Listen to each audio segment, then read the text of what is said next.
ಇನ್ನು ಈ ಕಾರ್ಯಕ್ರಮದಲ್ಲಿ ಸ್ಯಾಂಡಲ್ವುಡ್ ಶಿವಣ್ಣ ಕೂಡ ಭಾಗಿಯಾಗಿದ್ದು ಜೊತೆಗೆ ಕುಣಿದು ಕುಪ್ಪಳಿಸಿದ್ರು. ಬಳಿಕ ಒಂದೆರಡು ಹಾಡುಗಳನ್ನು ಕೂಡ ಶಿವಣ್ಣ ಹಾಡಿದ್ರು. ಇನ್ನು ಪವರ್ ಸ್ಟಾರ್ ಪುನೀತ್ ರಾಜ್ಕುಮಾರ್ ಅವರ ಪತ್ನಿ ಅಶ್ವಿನಿ ಪುನೀತ್ ರಾಜ್ಕುಮಾರ್ ಕೂಡ ಮಾತನಾಡಿ, ಈ ಉತ್ಸವದಲ್ಲಿ ಭಾಗಿಯಾಗಿರೋದು ಖುಷಿ ತಂದಿದೆ. ಹಂಪಿ ಉತ್ಸವ ನಮ್ಮೆಲ್ಲರ ಹೆಮ್ಮೆ ಅಂತ ಹೇಳಿದ್ರು.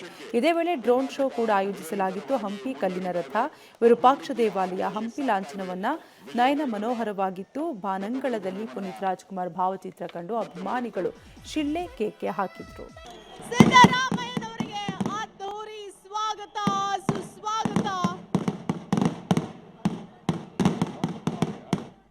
ಈ ಹಂಪಿ ಉತ್ಸವಕ್ಕೆ ಫಸ್ಟ್ ನಾನು ಶೂಟಿಂಗ್ ಅಂತ ಇತ್ತು. ಬಟ್ ನಾವು ಯಾವಾಗ ಸಿದ್ದರಾಮಯ್ಯ ಅವರು ಮಾನ್ಯ ಮುಖ್ಯಮಂತ್ರಿಗಳು ನಮಗೆ ತುಂಬ ಬೇಕಾದವರು ಅವರು ಬಂದು ಶಿವಣ್ಣ ಬರಬೇಕು ಹಾಗೂ ಜಮೀರ್ ಅವರು ಕೇಳ್ಕೊಂಡಾಗ ನಾವು ಇಲ್ಲ ಅಂತ ಹೇಳೋಕ್ಕಾಗಲಿಲ್ಲ.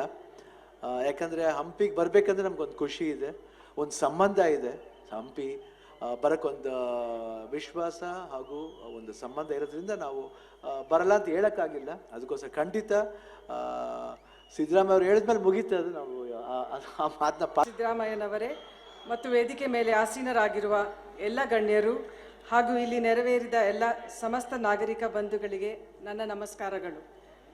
400 ವರ್ಷಗಳ ಇತಿಹಾಸ ಹೊಂದಿರುವ ಯುನೆಸ್ಕೋ ವರ್ಲ್ಡ್ ಹೆರಿಟೇಜ್ ಸೈಟ್ ಆಗಿರುವ ಹಂಪಿಯಲ್ಲಿ ನಡೆಯುತ್ತಿರುವ ಐತಿಹಾಸಿಕ ಹಂಪಿ ಉತ್ಸವವು ನಮ್ಮೆಲ್ಲರ ಹೆಮ್ಮೆ.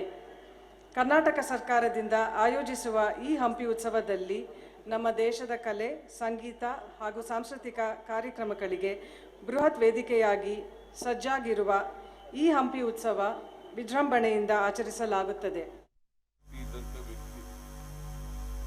ಅವರು ಸ್ವತಃ ನಟರಾಗಿದ್ದರು.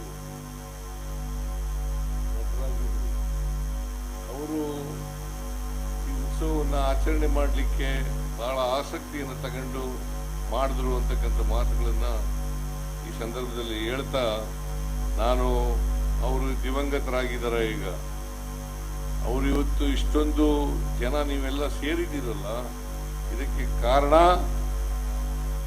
ಕಾರಣ MP ಪ್ರಕಾಶ್ ರವರು.